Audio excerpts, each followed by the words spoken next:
वो रेस्क्यू हुई थी 6 साल बाद रेस्क्यू हुई थी। दैट मीन्स 1 घंटे के लिए उसके साथ रहती है तो 8,000 लेता है। Hello guys, welcome back to my vlog Arcade Drip Bhai.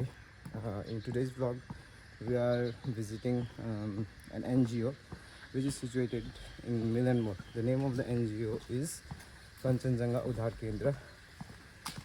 Your NGO is it works mostly for against human trafficking and specifically for women. Right? It is a lifetime opportunity for us to meet the founder of this NGO. So let's go. We are allowed, we will talk to the victims also. So it will be a good experience and very informative. हामी चाहिँ पुग्यो होइन सरको बाइकमा आएको नि त म अनि लाइक यो मिलन मोडको यता हो सो आई विल सो यु है कस्तो छ यस्तो हो धेरै कुरा maybe I won't be able to show है but mostly I will try to show things that are important. So let's go inside. Yo, morning ma'am. Yes guys, up here. Saurabh, how are you feeling?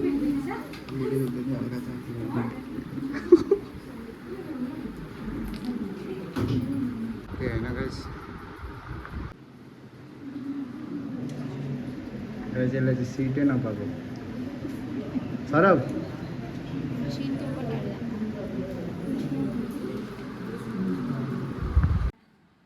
12th तक मैंने बिजनबारी से pass out किया। उसके बाद मेरा government college से मैंने वहाँ पे किया। उसके बाद फिर मैंने बीएड किया रामकृष्ण दार्जिलिंग से। उसके बाद 2 महीने मैंने स्कूल में काम किया वारेडो कॉन्वेंट में, पानीघट्टा में ही है वो। तो वहाँ काम करते करते मुझे ऐसा लगा कि सुबह उठो, स्कूल जाओ, फिर वापस आओ, फिर लेसन प्लान वगैरह बनाओ, ये सारी चीज़ें। तो मुझे ऐसा फील हुआ कि मैं बाउंड होती जा रही हूँ। मैंने एक उसमें एक्स्ट्रा मेरा कोई एक्टिविटी नहीं कर पा रही थी। सो मुझे लगा कि ऐसा कुछ करना चाहिए जो पब्लिक के लिए अच्छा हो, है ना। तो ऐसे ही देखा जाए तो मैं क्लास 9-10 से ही मैं सोशल वर्क करती थी। जब कॉलेज में पहुंची उस टाइम पे भी मैंने स्टूडेंट के लिए मैं काम करती थी। और जैसे मैं कॉलेज पहुंची, कॉलेज पहुंचने के बाद फिर जैसे वहाँ पे दार्जिलिंग में 2 हॉस्पिटल हैं, गवर्नमेंट हॉस्पिटल। उस हॉस्पिटल में बहुत दूर दूर से लोग डॉक्टर दिखाने के लिए आते थे। तो सारा दिन उनके पास उनका अपने लोग वहाँ पे रहना ये संभव नहीं होता था।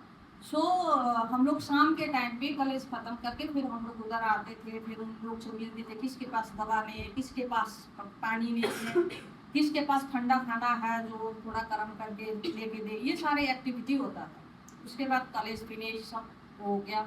मैं स्कूल में 2-3 महीने काम किया। फिर मुझे लगा कि मैं पूरा बाउंड हो रही, क्योंकि छोटी सी तो एक आदत था दूसरों का हेल्प करना अच्छा लगता था, है ना। तो इस चीज़ों से मैं दूर होती जा रही थी। सो मुझे लगा कि मुझे ये काम नहीं करना है। सो उसके बाद फिर सिलीगुड़ी में मेरा कुछ फ्रेंड सर्कल है जो पहले हम लोग स्टूडेंट यूनियन में थोड़ा सा वो थे, जिसकी वजह से कुछ फ्रेंड वगैरह यहाँ पे थे, कुछ करते थे। तो ऐसा करके हम लोग ने सोचा कि यहाँ पे एक ऑर्गेनाइजेशन खोले जो कि यहाँ पे उस टाइम पे क्या था कि कुछ ऑर्गेनाइजेशन था जो स्ट्रीट चाइल्ड के लिए काम करता था, है ना। HIV के लिए उस टाइम पे बहुत सारा प्रोजेक्ट था, HIV के लिए काम करता था। कुछ ऑर्गेनाइजेशन था जो एजुकेशन के लिए काम करता था, है ना। लेकिन ट्रैफिकिंग के ऊपर काम करने वाला ऐसा कुछ NGO जी नहीं था, है ना। तो फिर मैं खुद ही एक टी गार्डन में रहती हूँ, जिसकी वजह से वहाँ से बहुत सारा महिलाएं बच्चे माइग्रेट होते थे, है ना। मैंने काम के लिए वो या कैसे करके वो लोग जाते थे। कितना लोग वापस आए, कितने लोग वापस अभी तक भी नहीं आए। तो ये क्या हो रहा था, ये तो एक्चुअली मैंने भी कभी NGO शुरू नहीं किया था, किसी NGO में मैंने काम भी नहीं किया था। सो मैं भी एक रॉ थी, है ना।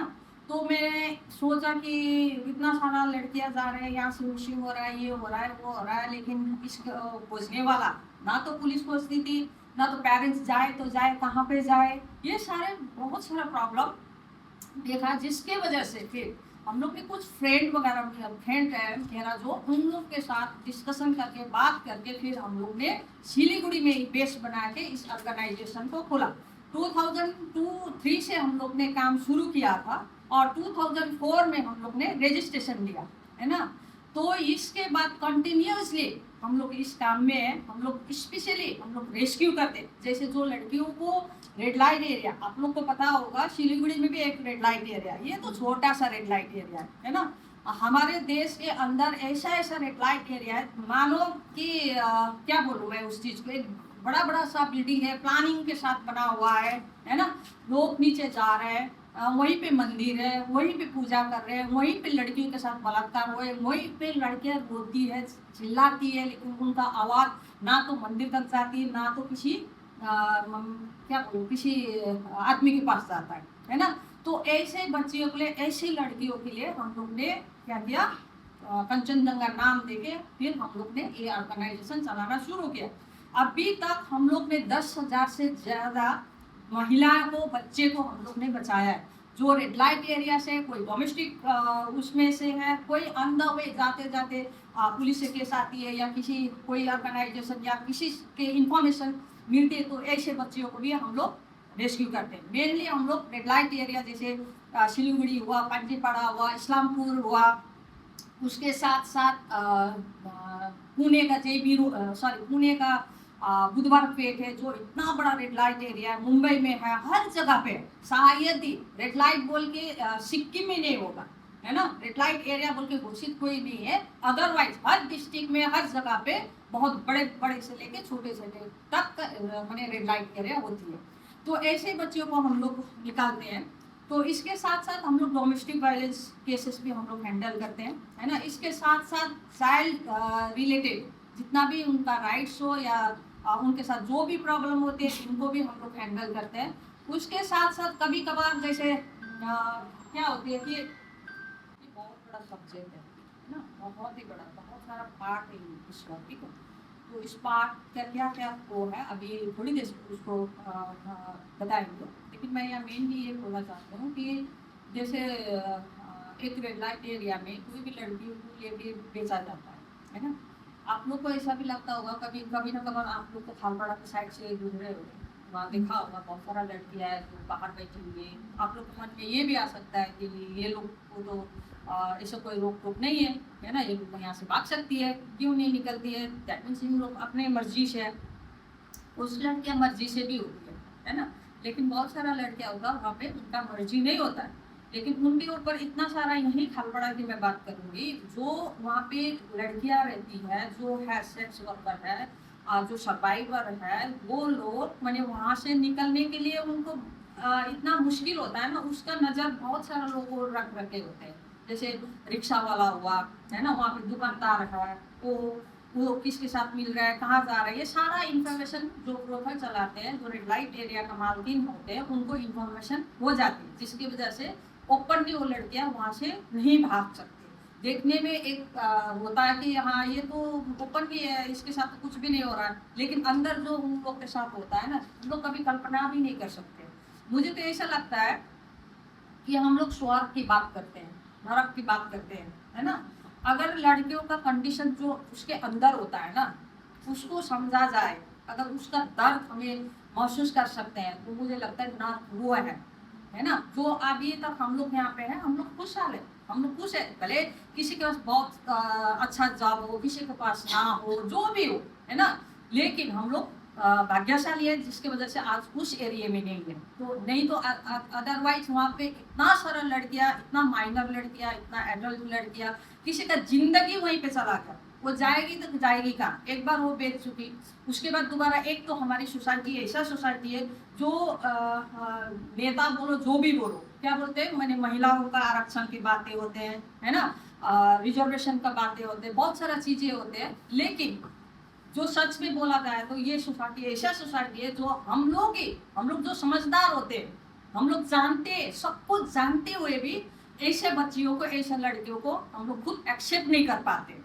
ना, सोसाइटी एक्सेप्ट नहीं करते, जिसके वजह से तो आज ये हम लोग ने क्यों बेड़ा उठाना पड़ा। ये तो सरकार का काम है ना, बच्चियों को बचाओ, अभी बेटी बचाओ बेटी पढ़ाओ, ये सारे नारे हैं, सब कुछ है लड़कियों के लिए, बहुत कुछ लॉ में हो या किसी भी चीज़ में बताया गया है कि लड़कियों के साथ ये मैंने अच्छे के लिए होगा। लेकिन कहाँ अच्छा हो रहा है, कुछ अच्छे है तो कुछ के साथ बुरा भी हो रहा है ना। आज एक बच्ची रेप हो जाती है ना, रेप होने के बाद खुलेआम वो रेपिस्ट घूम रहा है, लेकिन वो बच्चे समाज में उसी को माने उस दूसरा दृष्टिकोण से देखा जाता है, ताकि ये इसी का कैरेक्टर ऐसा था होगा, वो क्यों गया उसके साथ, ये सारी बातें लड़के के ऊपर ही थोपी जाती है ना। ये नहीं बोलते कि जो लड़का ने किया इसको हम लोग बहिष्कार करेंगे, इसको मैंने हमारे सोसाइटी में रहने नहीं देंगे, या तो इसको हम लोग मैंने कड़े से कड़ा उसको सजाओ, ये तो कभी भी नहीं बोलता। हम लोग क्या करते हैं, एक दर्शक बन के देखते हैं, है ना, दर्शक बन के देखते हैं, सारा बोलते हैं, है ना, ऐसा हो गया जस्ट, फिर दूसरे दिन से हम लोग भूल जाते हैं इस चीज़ से। तो ऐसे बच्चियों के लिए, ऐसी महिलाओं के लिए हम लोग ने काम करते करते करते करते करते करते सिलीगुड़ी में अच्छा एक चीज़ है, सिलीगुड़ी में हम लोग ने क्यों किया, है ना, दार्जिलिंग में बैठ के भी हम लोग कर सकते थे, कहीं पे भी कर सकते हैं, लेकिन सिलीगुड़ी को क्यों चूज किया, क्योंकि ये चिकन नेक है ना। आप सभी को पता है कि सिलीगुड़ी एक ऐसा बिजनेस हब है, ये माने इंटरनेशनल नेशनल जो रूट है, जो वो है बॉर्डर है, सब कुछ यहाँ से रिलेटेड है। जैसे भूटान हुआ, भूटान से तो उतना वो ट्रैफिकिंग ऐसा नहीं होता है, जैसे बांग्लादेश हुआ, नेपाल हुआ, है ना, यहाँ से जितना भी ट्रैफिकिंग होती है तो थ्रू यही रूट होके चले जाते हैं, कोई बाई ट्रेन, कोई बाई बस, तो आके कोई किसी के लिए ट्रांजिट पॉइंट है, किसी के लिए यहाँ पे 1 घंटे 2 घंटे जितना तक उनका ट्रेन नहीं आता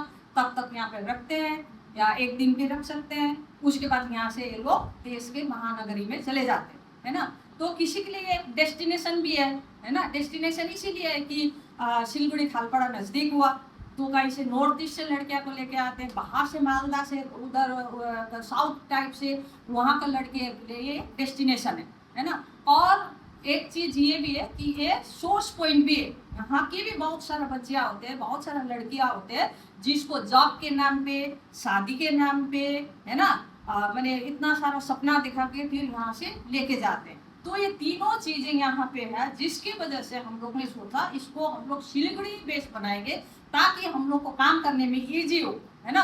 अगर हम लोग दार्जिलिंग में एनजेपी में लड़कियां लेके जा रहे हैं, किसी ने इन्फॉर्मेशन किया, वहाँ से तो आते आते ऐसे भी 5-6 घंटा लग जाएगा, तो लड़की तब तक तो कहाँ से कहाँ पहुँच चुकी होती है। तो यहाँ होने के वजह से हम लोग को तुरंत वहाँ पे मूव करना या कोऑर्डिनेशन करना वहाँ पर पुलिस के साथ या किसी के साथ करके उनको तुरंत निकालना, ये इजी होता है। तो ये सारे चीज़ें देख के फिर ये कंचनजंगा उद्धार केंद्र ने यहाँ पे वो किया, और फिर हम लोग रेस्क्यू करते गए रात को, मैंने इतना ज़्यादा रेस्क्यू करना पड़ता था महीने में, बहुत मैं तो इवन यहाँ तक कि मेरा जो घर में ना कभी मैंने फेस्टिवल ही नहीं मनाया, है ना, कोई भी फेस्टिवल, है ना, जब भी देखो पुणे दौड़ो, दिल्ली जाओ, इधर जाओ, यूपी जाओ, ये दौड़ते मेरा आधा लाइफ दौड़ में चला गया, है ना। तो ऐसे करके फिर लेके तो आ रहे हैं, तो डायरेक्टली हम लोग मैंने विक्टिम को घर में भी नहीं भेज सकते, क्योंकि उसके लिए फिर हम लोग को कोर्ट में लेके जाना पड़ेगा, थाने पे लेके जाना पड़ेगा, उनका मेडिकल चेकअप की बात है, बहुत सारा उनका मेंटेलिटी क्या किस कंडीशन में, ये सारे चेकअप की बात है। तो ये सारे देखते हुए फिर हम लोग ने क्या ये सारी चीज़ें होते हुए भी हम लोग ने जलपाईगुड़ी या कुचबिहार लड़कियों को भेजते थे।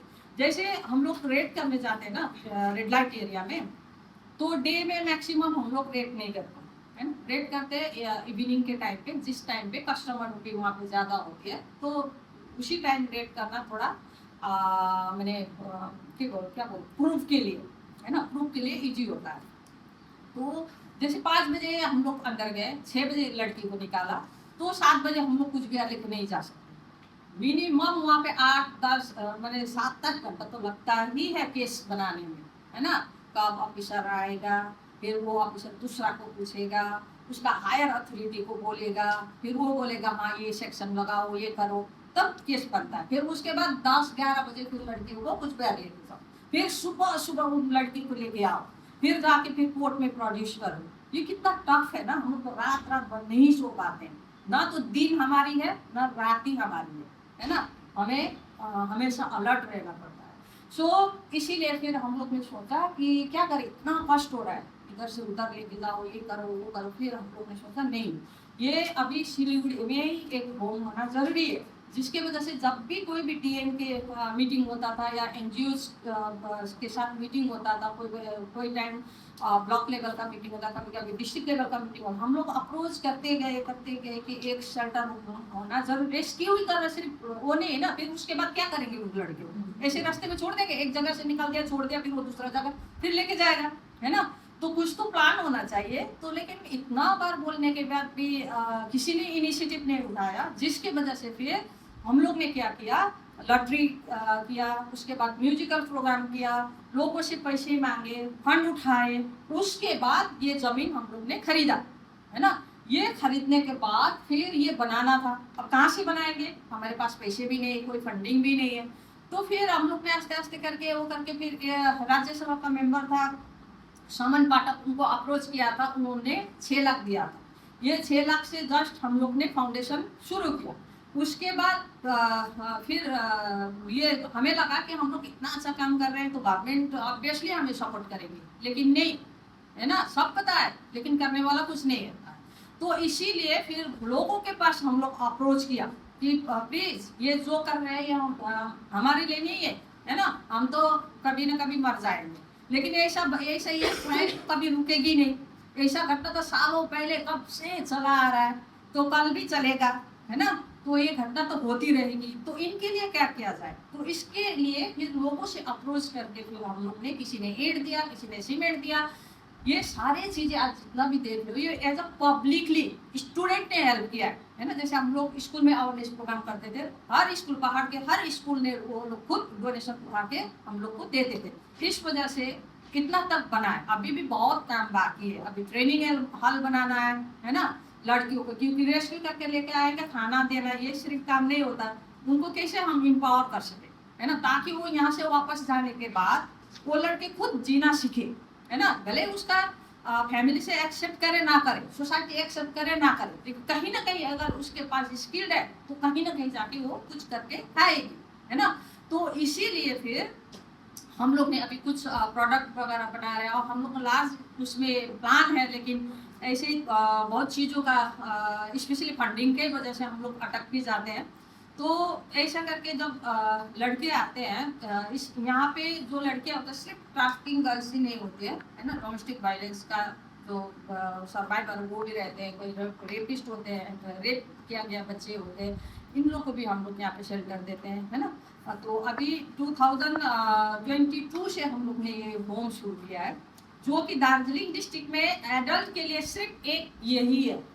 अभी तक चाहे जैसे ट्रैफिकिंग हो या जो भी हो, छोटे बच्चे के साथ किसी भी केस होता है तो वो 18 साल से नीचे का जिसके साथ ऐसा कुछ कांड होता है तो उसके लिए अभी CWC है ना, चाइल्ड वेलफेयर कमेटी, है ना? ये पुलिस हो या कोई एनजीओ उसमें वर्क करे या पुलिस करे, जो भी करता है वो फिर हम लोग को CWC के पास प्रोड्यूस करना पड़ता है। फिर CWC डिसाइड करेगी कि ये बच्चे को कौन सा है होम में भेजना है। तो ये माइनर वाला होम दार्जिलिंग डिस्ट्रिक्ट में बहुत ज़्यादा है, हाँ सफिशेंट है, नहीं है ऐसा नहीं, सिलीगुड़ी में बहुत सारा है, अभी गवर्नमेंट का भी एक हो गया, लेकिन एडल्ट वाला होम कहीं नहीं है, है ना? जो प्रॉब्लम हम लोग फेस कर रहे हैं, क्योंकि कभी कभार क्या होता है कि 15 में 16 ईयर्स में वो ट्रैफिक हो जाती है ना? फिर रेस्क्यू करते करते वो 21 24 की हो जाती है, तो उसको तो हम लोग चाइल्ड होम में नहीं भेज सकते, वो एडल्ट हो चुके हैं। हाँ केस भले वो चाइल्ड में ही जाएगा, लेकिन वो एडल्ट हो चुकी है ना? जैसे एक केस में यहाँ शेयर करना चाहूँगी, नॉर्थ ईस्ट की एक लड़की थी जो 15-16 साल की थी, वो स्कूल जा रही थी, पढ़ रही थी, किसी लड़की ने, उसी का गांव का किसी लड़की ने उसको बोला कि मैंने उन लोग का फाइनेंशियल प्रॉब्लम था, तो बोला कि चलो हम लोग तो अब 10 तक तो किया ही है, तो सिलगुड़ी में जाते हैं तो पार्लर में काम मिलेगा, वहाँ पे अच्छा काम होगा, वहाँ से हम लोग काम करेंगे और पेरेंट्स को सपोर्ट करेंगे। वो तो गुड इंटेंशन से आया था ना कि पेरेंट्स को सपोर्ट करूँगी बोल के, आके उसको यहाँ पे सिलीगुड़ी रेड लाइट एरिया में बेचा गया, ठीक है? वो लड़की वहाँ से भागने की कोशिश की, फिर उन लोग ने पकड़ के फिर दूसरों को बेच दिया। जो जैसे ब्रोथल होता है ना, ये एक बड़ा बिल्डिंग है, इसमें 1 नंबर 2 नंबर 3 नंबर करके छोटा छोटा अपना अपना ब्रोथल होता है। एरिया चलाते हैं, ठीक है। तो वो जिसके पास थी उसको संभल नहीं पा रहा था, जिसने उसको दूसरों को बेच दिया। दूसरों को ऐसे लोगों को बेच दिया, एक ही फैमिली था, वो उसका हस्बैंड, उसका भाई, लेडी का भाई, और वो तीनों मिलके ये धंधा चलाता था, ठीक है। और ये एरिया नहीं, ये बिल्डिंग में, अभी तो सिलगुड़ी में ऐसे ट्रेंड जैसा हो गया है अभी सारी चीजें। किसी को भाड़े पे देना भी बहुत सोचना पड़ता है, उसका बैकग्राउंड देखना पड़ता है कि क्या है ना। तो ऐसे में एक बुजुर्ग अंकल थे जिसने उन लोग को भाड़े पे दिया था, वहाँ पे बैठा था। बैठने के बाद वो वहीं से मैंने 1 घंटे के लिए किसी के साथ वो लड़की रहती है तो 8,000 लेता है ना। तो 1-2 घंटे के लिए था तो 16,000 12,000 मिनिमम एक लड़की कितना कमाती है। दिन में 3-4 कस्टमर किया तो फिर वो कितना कमाती है, सुबह से लेकर रात तक, है ना। और वहाँ पे जाते हैं VIP, वो छोटे बटे रिक्शा वाला, ट्रक वाला, वो लोग नहीं जाते, है ना। तो ऐसे में वो उसने एक जगह पे शुरू किया, लेकिन वो लेडी क्या करती थी, 4 महीने 5 महीने के बाद वो जगह छोड़ दे के फिर दूसरे जगह पे चले जाते, ताकि उसका ये खबर गाँव वालों को पता ना चले, ठीक है। तो कभी प्रताप नगर, कभी हैदराबाद, कभी किधर, ऐसे करते करते करते फाइनली सुभाष पल्ली में जब वो लड़की वहाँ पे थी, वही लोग है, वो शिफ्ट करते करते वहाँ पे पहुँचा था। तो एक सिक्किम का एक लड़का था जो उसका कस्टमर था, है ना। तो उसने वहाँ पे जाने के बाद वो लड़की ने, उसने बहुत वहाँ से भी भागने की कोशिश की थी, लेकिन वहाँ से तो संभव भी नहीं। तो उसके बाद वो लड़की ने बहुत सारा वहाँ कस्टमर जो भी था उन लोगों को भी बोला कि मुझे यहाँ से निकालो, मुझे हेल्प करो, लेकिन उन लोगों का भी हिम्मत नहीं, है ना। तो लास्टली वो जो लड़का था, उस लड़का को उसने रिक्वेस्ट किया, उसका पाव हुआ, उसको बोला कि मुझे यहाँ से निकालो। वो लड़का ने भी पर्सनल लेवल में उसने भी चेष्टा किया, उसने भी ट्राई किया, लेकिन उसने भी नहीं कर पाया, क्योंकि वो लोग 3 है, लेकिन उनके तो और सारे हैंड्स है ना, जिसकी वजह से इजी नहीं होता। तो फिर उस ऐसे पूजा के टाइम पे था, तो उस लड़का ने कहा, गूगल में जाके एक नंबर सर्च करके मुझे फ़ोन किया। करने के बाद बोला कि मैम ऐसा ऐसा है, एक लड़की को रेस्क्यू करना है, आप प्लीज़ हेल्प करो। तो मैंने बोला कि चलो ठीक है। तो अभी पूजा का टाइम है, पुलिस ज़्यादा बिजी रहती है, तो उस टाइम पे तो रेस्क्यू होगा नहीं। तो मैंने बोला पूजा ख़त्म होने दो, उसके बाद फिर करेंगे। फिर उसके बाद क्या किया, वो बार बार मुझे फ़ोन कर रहा है। तो कई बार ऐसा भी होता है कि फेक इंफॉर्मेशन भी हम लोग को मिलती हो, है ना, तंग करने के वजह से हो, या क्या इंटेंशन होता है, ऐसा है यहाँ पे लड़की होते हैं वहाँ पे होता नहीं है, तो ऐसे होगा बोल के उसको मैंने बोला कि तुम आओ, मिलो, उसके बाद फिर बातें करेंगे, प्लान करेंगे। तो वो लड़का आया, आके फिर बात किया, बात करने के बाद उसको बोला कि चलो ठीक है, तो फिर हमारे टीम में तुम भी शामिल रहोगे, लेकिन हमारे साथ नहीं जाओ, है ना, तो एक्स्ट्रा हम लोग भेजेंगे। तो हम लोग एक, जैसे आप लोग क्राइम पेट्रोल तो देखते हो ना, तो क्राइम पेट्रोल का सेम टू सेम वैसे ही करना पड़ता है ना, वही उसी नाटक ऐसे ही करके सेम यही चीज़ है। वो लोग थोड़ा बना चढ़ा के, पुलिस पूरा ड्रेस पहन के वो तुरंत तुरंत दिखाता है, तो इतना कभी इतना ईजी भी नहीं होता है ना। वो तो पिक्स वो है, वीडियो किया हुआ है, जिसकी वजह से वो होता है, लेकिन सेम घटना होता है। तो उसके बाद फिर हम लोग फारूक ACP फारूक से मिले, तो क्राइम ब्रांच से बात किया, हम लोग ने टीम रेडी किया, प्लान किया, फिर हम लोग ऑपरेशन के लिए हम लोग चले गए। जाने के बाद लेकिन उससे पहले उसको 8,000 रुपये पैसे दे के हम लोग ने भेजा था, क्योंकि 1 घंटे तो हमें टाइम लेना चाहिए। तो 8,000 में हम लोग ने जो 500 का था, तो उसमें से जो जो नंबर था ना उसका, वो नंबर हम लोग ने सब लिख लिया था, या फोटो खींच के रखा हुआ, क्योंकि हमें प्रूफ की जरूरत भी थी। तो ऐसा करके खींच के फिर 8,000 दे के उसको भेजा। भेजने के बाद फिर वो तो बड़ा सा बिल्डिंग है, लेकिन कौन सा वाला रूम में, डायरेक्टली तो किसी के घर में जाना भी मुश्किल है ना। तो ये सारे मैपिंग करके पूरा प्लान करके फिर उसको बोला था तुम्हारा जूता बाहर रखना, तुम्हारा जूता ही हमारे लिए पहचान होगा। तो ऐसे करके फिर हम लोग वहाँ पे पहुँचे। पहुँचने के बाद लॉक किया, लॉक करने के बाद खोला, किसी ने, वो लेडी ने खोला, लेकिन उसको तो पता नहीं था कि पूरा टीम वहाँ पे पहुँचा हुआ है ना। वो हमें धक्का दे रहे हैं, हम लोग को अंदर आने नहीं दे रहे हैं, हम लोग इधर से वो कर रहे। इतना सारा आशीगर पुलिस था, वुमेन्स PSA था, सिलीगुड़ी थाने से था, दैट मीन्स कितना पुलिस था हमारे साथ, है ना। फिर भी वहाँ पे अंदर जाने के लिए पूरा मैंने झगड़ा सा हो गया। तो फिर जैसे तैसे करके हम लोग अंदर गए और एक रूम में चले गए, तो वहाँ पे लड़की के साथ मिला गया। तो फिर हम लोग ने देखा वहाँ पे क्या क्या चीज़ है। जैसे कभी कभार वो लोग क्या करते हैं, ड्रिंक्स करते हैं, कंडोम रहता है, सारी चीज़ें जो जो चीज़ है हमें कोर्ट में प्रूव करना होता है, तो छोटा चीज़ भी हम लोग कलेक्ट करते हैं और उसको उस लड़की को वहाँ से निकाल के लेके आए। तो वो लड़की मिसिंग हुआ तो वो 16 प्लस था। जब वो रेस्क्यू हुई थी 6 साल बाद रेस्क्यू हुई थी, दैट मीन 6 साल तक उसी घर में था वो, है ना। 6 साल के बाद हम लोग ने जब रेस्क्यू किया वो एडल्ट हो चुकी थी, है ना। फिर उसके बाद रिसेंटली इसी साल उसको यहाँ से हम लोग ने उसके पेरेंट्स के साथ मिलवाया और उसका केस चल रहा है अभी सिलीगुड़ी को केस कोर्ट में केस चल रहा है। लेकिन सिलीगुड़ी से वो जो एक्यूज है उनको बेल नहीं मिला। ये 5 साल हो गया केस चल रहा है, बेल नहीं मिला, जिसके वजह से एक्यूज ने फिर हाई कोर्ट में अपील किया है। अभी हाई कोर्ट में केस चल रहा है ना।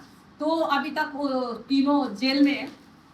तो फिर 10 साल के बाद वो लड़की अपने परिवार से मिली, जबकि वो वापस गई। उसका पापा भी नहीं था, मम्मी भी डेथ हो चुकी थी। उसको कभी लगा भी नहीं था कि मैं वापस जा सकती हूँ, कभी भी मैं अपना घर जाऊंगी, और उसने कभी उम्मीद ही नहीं रखी थी और वो छोड़ दिया था, है ना। उसका परिवार वालों को भी ये लगा था कि ये कभी वापस नहीं आएगी, या तो मर गई या कुछ हो गया, या शादी करके बैठी है तो कहीं ना कहीं वो आती, लेकिन मर गई होगी। उनका फैमिली से भी यही सोचा था। 10 साल के बाद वो लड़की वापस गई। अभी भी बीच बीच में वो फोन करके बोलती है कि उसको कुछ भी प्रॉब्लम होता है, उनको मेंटली स्ट्रेस होती है, तो वो फ़ोन करके मेरे साथ शेयरिंग करते हैं। ऐसा बहुत हज़ारों केसेस ऐसा है जो लड़कियों को इस तरह से नोचा जाता है ना। लड़कियां एक्चुअली क्या है, पावरफुल है ना।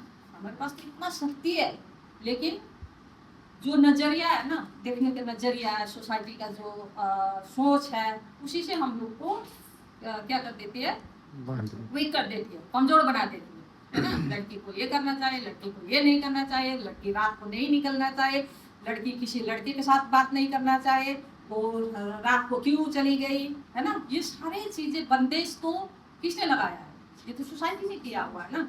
इस सोसाइटी में लड़कियां को बोला जाता है कि लड़कियां पावरफुल है। दुर्गा का भी रूप देखा जाता है, सरस्वती का भी रूप, हर एंगल से तो माता के रूप में देखा जाता है। लेकिन इज्जत करते हैं क्या ऐसे? अगर रास्ते में जाओ, एक लड़का मिलेगा ऐसे छेछड़ा वाला होगा, वो ताने मार के जाएगा, टच करने की कोशिश करेगा, वो तो कभी भी देवी के रूप में नहीं देखता, है ना।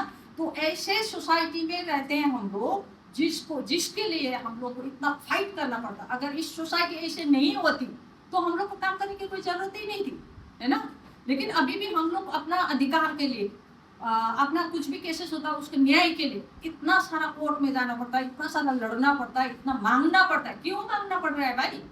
मांगने की चीज नहीं है, तो सही से मिलना चाहिए, लेकिन होता है नहीं होता है। आज रेपिस्ट बेल मिला, वो घूमे जा रहा है, इधर से उधर हो। कितना सारा केसेस है जो एक 3 साल के 5 महीने की बच्चे को नहीं छोड़ते, 60+ महिला को नहीं छोड़ते, है ना। तो ये जिस टाइप से आजकल हो रहा है ना, ये बहुत डेंजरस हो गया है। हाँ, पहले क्या होता था कि इतना सोशल मीडिया को नहीं यूज होता था, है ना। जस्ट न्यूज़ में देखते थे, या तो पेपर में पता चलता था कि ट्रैफिकिंग हुआ या किसी के साथ कुछ भी हुआ। लेकिन अभी तो ये ऐसा हो गया कि हर इंसान के पास मोबाइल है, कहीं कुछ भी घटना हो जाता है, किसी को जहाँ पे घटना होता है उन लोग को पता भी नहीं होता, लेकिन कहीं ना कहीं कोई ना कोई बंदा क्या करते हैं, फोटो खींच के अपलोड कर देते हैं। दैट मीन्स अभी बहुत ज़्यादा ये सोशल मीडिया के कारण से यहाँ पे ये केस हो रहा है, वहाँ पे ये केस हो रहा है, सारी चीज़ें समझ में आ रहा है ना। लेकिन समझते हुए भी इतना मैंने स्ट्रांगली लॉ है, लोग अवेयर हो रहे हैं, मैंने फाइट कर रहे हैं, लेकिन फिर भी क्राइम कहाँ बंद हो रहा है? क्राइम तो कभी भी बंद नहीं हो रहा और भी बढ़ते जा रहे हैं, है ना। जैसे ये सोशल मीडिया की वजह से आज कितना सारा मैंने केसेस होता है, जो अननोन पर्सन के साथ उनका बातें करना, उन लोग के साथ अफेयर्स में आना, उनको मैंने लालच दिखाना, ये सारे चीज़ें करके यहाँ का लड़कियाँ को लेके जा रहे हैं बाहर। तेरे मैक्सिमम ये चंडीगढ़, हरियाणा, उसके बाद यूपी, इस साइड में बहुत सारे लड़कियों को लेके जाते हैं, है ना। तो यही चीज़ है जिसको आज बहुत सारा, है ना, खान सर कितना सारा यूट्यूब से ही बच्चों को पढ़ाई का वो कर रहे हैं, है कि नहीं। जो गरीब बच्चे या जो फी दे के नहीं कर पा रहे हैं वो लोग आज यूट्यूब से देख के पढ़ रहे हैं, है ना। तो ये कितना अच्छी चीज़ है ना। लेकिन इसी चीज़ को मिसयूज किया तो गलत होता है, इसी चीज़ को अच्छी तरह से यूज किया तो आजकल किसी के पास पैसा भी नहीं हुआ तो क्या हुआ, फोन तो है ना, चार्ज तो करते हैं, तो वहीं से तो हम लोग कितना एजुकेशन भी ले सकते हैं, बहुत अच्छा सा इंफॉर्मेशन वगैरह हम लोग कलेक्ट कर सकते हैं, ले सकते हैं, है ना। लेकिन जो थोड़ा सा गांव में रहते हैं या कोई महिला ऐसा होती है जो उसका घर में काम नहीं है या उस सोशल मीडिया में ज़्यादा एक्टिवली रहते हैं, ऐसे भी लड़कियां फंस जाती है ना। सोशल मीडिया के थ्रू से भी बहुत सारा लड़कियां फंस के आज रेस्क्यू करने के कंडीशन हो रहा है। तो ऐसी परिस्थिति में हम लोग क्या करें, हम लोग क्या कर सकते हैं, है ना। हम लोग अवेयरनेस दे सकते हैं, लोगों को समझा सकते हैं, लोगों को बोल सकते हैं कि ये चीज़ खराब है, ये चीज़ अच्छा, ये सारी चीज़ें, है ना। तो ऐसे ही करके आज तक हम लोग ने जितना रेस्क्यू तो किया, डोमेस्टिक वायलेंस के केसेस भी देख रहे हैं, सब कुछ कर रहे हैं, उसके साथ साथ हम लोग अवेयरनेस प्रोग्राम भी ज़्यादा फोकस करते हैं ताकि रेस्क्यू करना ना पड़े। कम से कम प्रिवेंशन के पार्ट में लेके, जैसे हम लोग यूथ को करते हैं, स्टूडेंट को ग्रुप बनाते हैं, महिला के ग्रुप में करते हैं, सेल्फ हेल्प ग्रुप से करते हैं, जितना भी ग्रुप होते हैं इन सब को लेके हम लोग अवेयरनेस प्रोग्राम वगैरह करते हैं ताकि कोई भी किसी भी कहीं पे भी कोई भी घटना हो, एटलीस्ट उनको कहाँ उसके हेल्प के लिए कहाँ जाना पड़ेगा, ये सारी चीज़ें, इवन लीगली कौन सा पार्ट में क्या क्या हमारे राइट्स है, ये सारी चीज़ें भी हम लोग करते हैं। लेकिन एक ही दिन में तो नहीं होगा, इसके लिए तो टाइम चाहिए, है ना। तो ये ऐसे करते करते ये हुआ हमारा एक पार्ट, है ना, मेन पार्ट हुआ ये रेस्क्यू करना, ये सारी चीज़ें। लेकिन इसके साथ साथ हम लोग जिस समाज में या जिस जगह पे या जिस डिस्ट्रिक्ट में हो या देश में हो, जहाँ पे भी रहते हैं, लेकिन कभी कभार क्या होता है, मैंने जैसे 4 तारीख को हम लोग भी गए, हम लोग का टीम गया, तो फिर उसको हम लोग ने समझाया, सब एडल्ट थे, we can forcibly stop them, नहीं, वो तो उसका राइट है, right to migration. Again migration is our right, migration is a weapon against poverty. For years जब हम लोग जंगल में रहते थे, गुफाओं में रहते थे, तब क्या होता, एक जगह में जब खाना शेष हुआ तो हम लोग क्या करते थे, हम लोग का एंसेस्टर्स क्या करते थे, they would move to another place where they can find food, shelter, etcetera. तो ये it is a weapon against poverty for years, even now. तो हम लोग रोक नहीं सकते उन लोग को, तो हम लोग ने समझाया what would be the consequences, आप लोग के साथ क्या हो सकता है, सब समझाए। फिर भी उन लोग ने बोला नहीं सर, हम लोग तो ये दाना और बिक्री करके आए, जमीन बिक्री करके आए, हम लोग को तो जाना ही है, अब वापस का कोई there is no reason to go back. क्या करें, तो जबरदस्ती नहीं कर सके, और जबरदस्ती करके क्या लेके जाएंगे फिर, not possible for us to provide them employment, क्या करेंगे, है ना। तो हम लोग ने जाने दिया, लेकिन उन लोगों में से 2 ने बोला नहीं सर, आप लोग ने जो बोला ना, हम लोग को थोड़ा डाउट लगा, we like to go back to our country. हम लोग ने उसको भेज दिया नेपाल में। 27 में 25 लड़के लोग चला गया दिल्ली में। तो फिर क्या हुआ, एक दिन बड़ा सा ब्रेकिंग न्यूज़ आया दिल्ली से, दिल्ली में दिल्ली कमीशन फॉर वुमेन का क्या था चेयरपर्सन का नाम, आप पार्टी का थे ना, हाँ, स्वाति मालीवाल। उन्होंने एक रेड किया दिल्ली में, एक बड़ा सा एरिया में, तो वहाँ से 12 नेपाली लड़के लोग मिला, स्वाति मालीवाल ने किया था ये रेड। तो फिर उसमें से 6-7 लड़की लोग जो हम लोग के यहाँ से छूटा था वो लोग थे। तो वो लोग ने हम लोग को फ़ोन किया, सर आप लोग ने जो बताया था वो ठीक था, हम लोग को तो यहाँ आके बिक्री किया गया, इस तरह से होता है। तो सेफ और अनसेफ माइग्रेशन इस तरह का डिफरेंस है, और unsafe migration is first step towards trafficking. Unsafe migration तो हम लोग इंकरेज करते हैं, हम लोग हम लोग क्या करते हैं ना, ये पंचायत के साथ मिलकर माइग्रेशन रजिस्टर, एक माइग्रेशन रजिस्टर इतना करने से भी हम लोग पहुंच जाते हैं।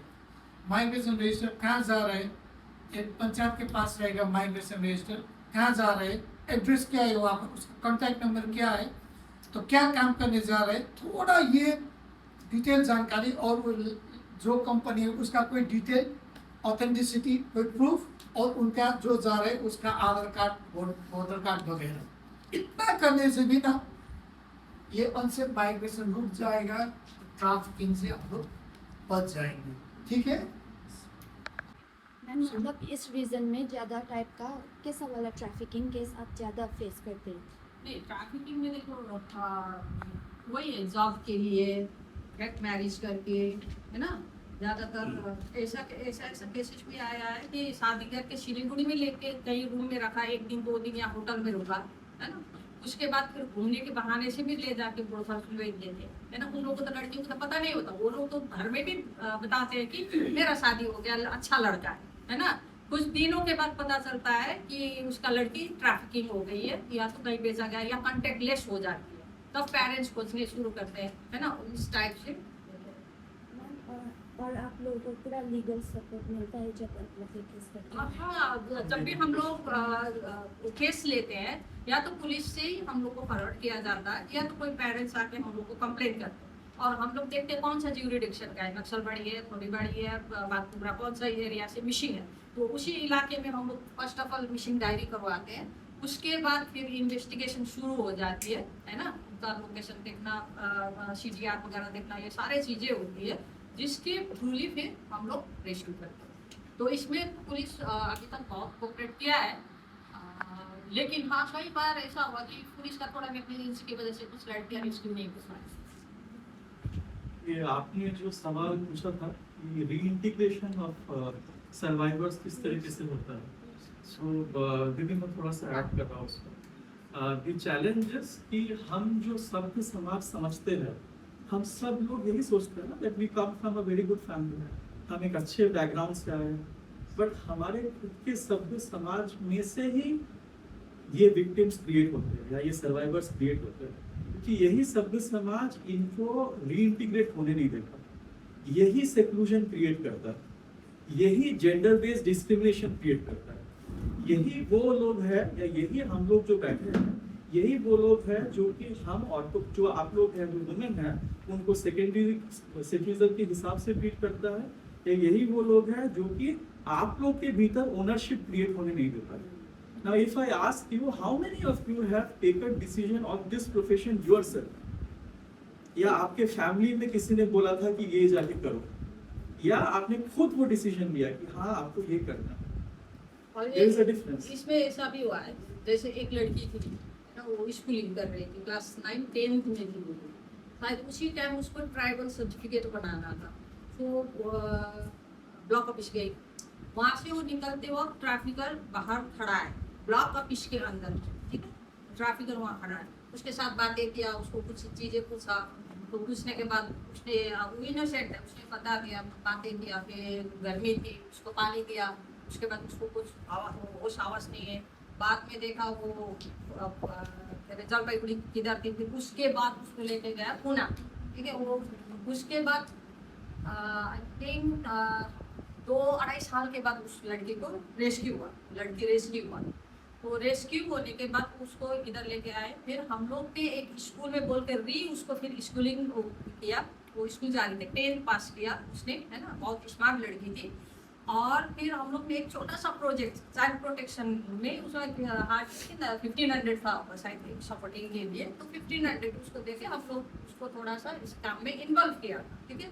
वो आप स्कूल के बाद कभी भी कोई लड़की, जैसे नक्सलबाड़ी में था, हम लोग को इन्फॉर्मेशन मिला कि एक छोटा बच्ची मिला, तो उसी लड़की को लेके जाना, थाने पे जाना, बातें करना, उसको बच्चे को छोड़ना, ये सारे जो प्रोसेस है उसके लिए हम लोग ने लगाया, उसने वो काम कर रही थी, लेकिन ऐसा होता है कि सोशल वर्क में ऐसा होता है कि एक टाइमिंग फैक्टर नहीं होता, जैसे स्कूल में कि इतना बजे से इतना बजे का होता है ना, हम लोग तो 24 आवर हम लोग को अलर्ट रहना होता है, किस टाइम पे, रात को 2 बजे भी हम लोग वापस आते हैं, कभी रात को 2 बजे भी उठ कर जाना पड़ता है ना, तो वो लड़की भी ऐसे करके मैंने जाती थी, वो करती थी कैसे सेटल कर रही थी, तो वापस मैंने वो आती थी तो गांव वाले उसके साथ मैंने बहुत बुरा बर्ताव करते थे, है ना। गांव में बहुत गंदी गंदी बातें थे, ये तो अभी ऐसा जगह से आई है, फिर अभी इसने धंधा शुरू किया होगा, ये इतना गरीब है, इसके पास कहाँ से कपड़ा आया, ये सारे हम लोग उसको देते थे ना।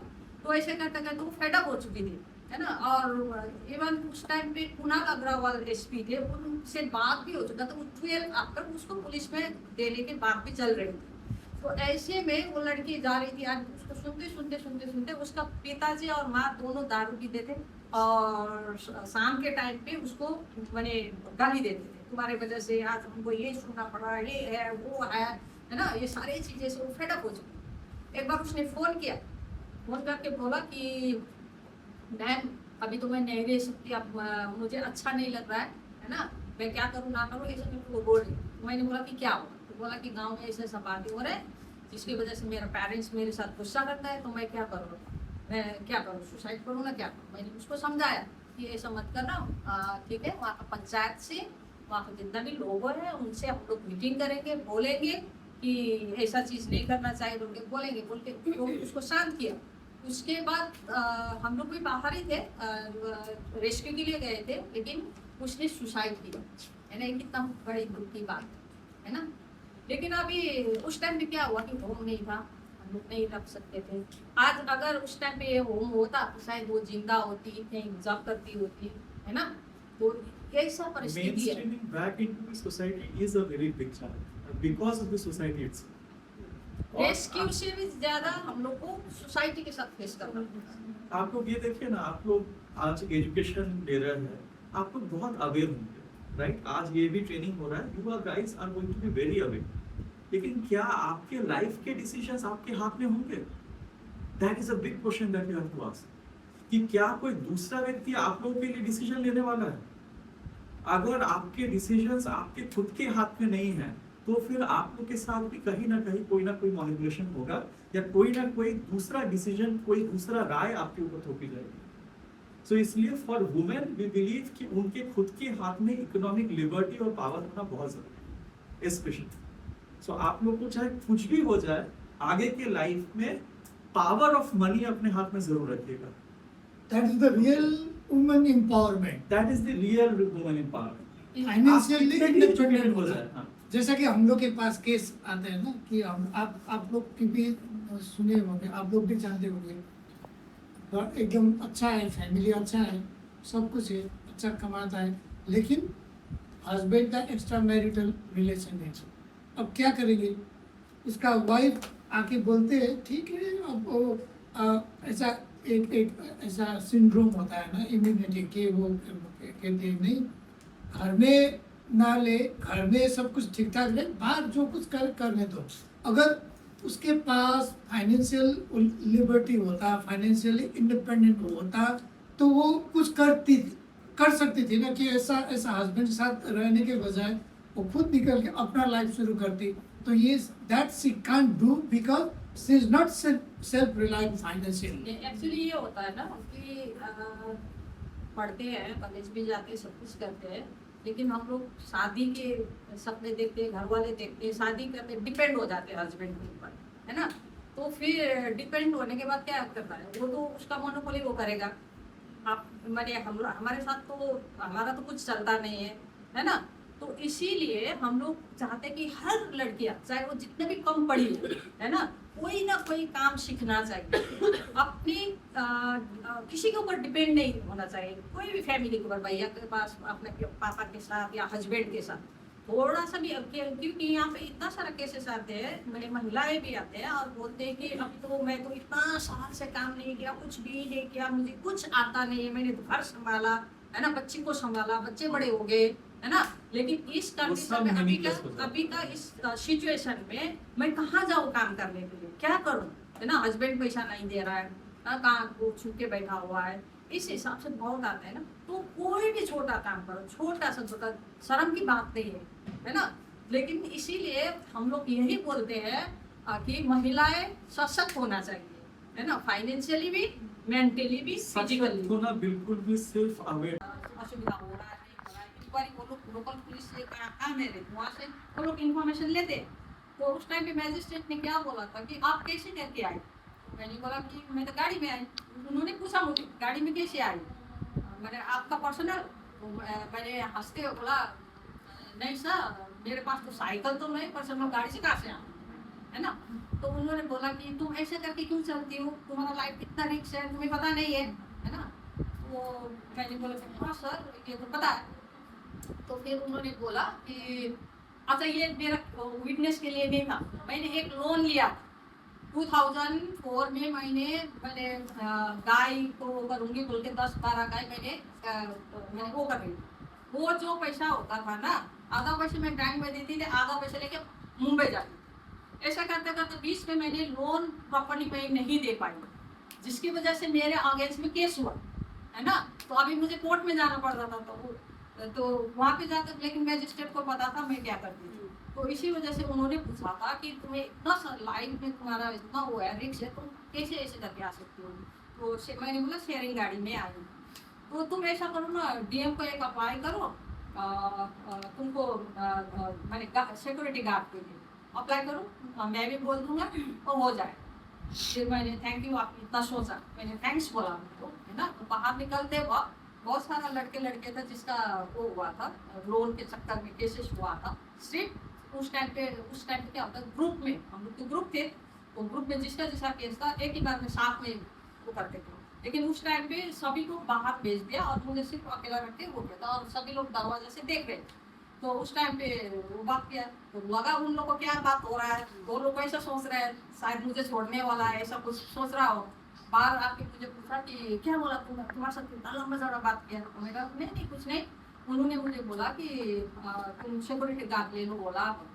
हाँ ये तो ठीक है, तो ले लो ना। मैंने बोला क्या सिक्योरिटी गार्ड लूंगी तो लेके कैसे चलूंगी, विक्रम बेताल जैसे तो नहीं हो सकती ना।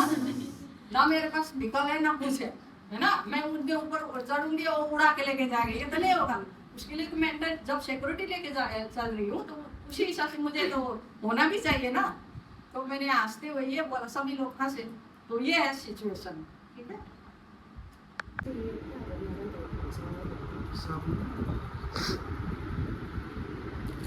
साबुन पनि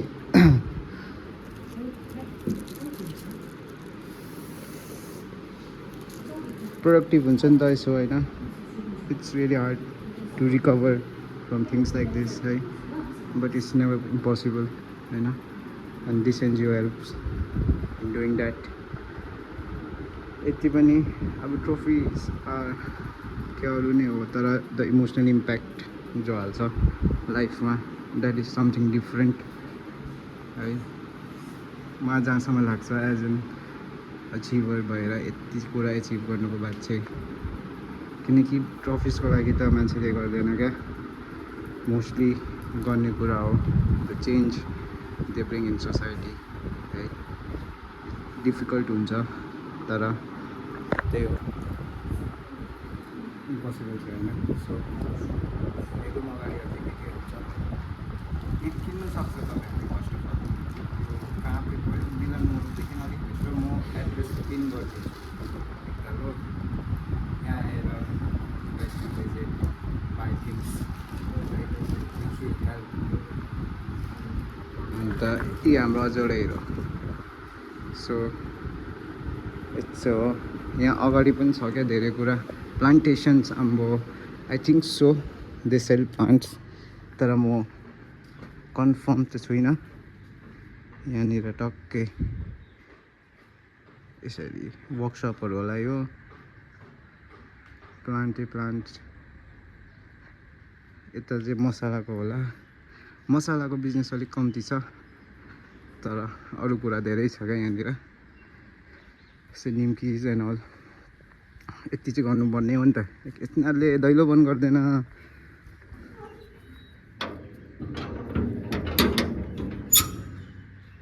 दिस इज द वान है, द होल बिल्डिङ। त्यसलाई देखाउनु कोसिस गर्छु, फ्रेममा आयो भने। टक्कै यस्तो छ, यो हो एड्रेस।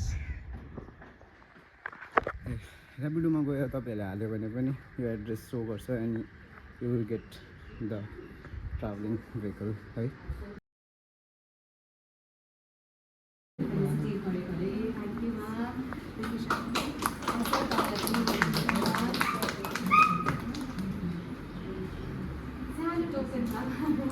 स्टुडेन्ट्सको बाट ma'am thank you Thank you, ma'am. Thank you sir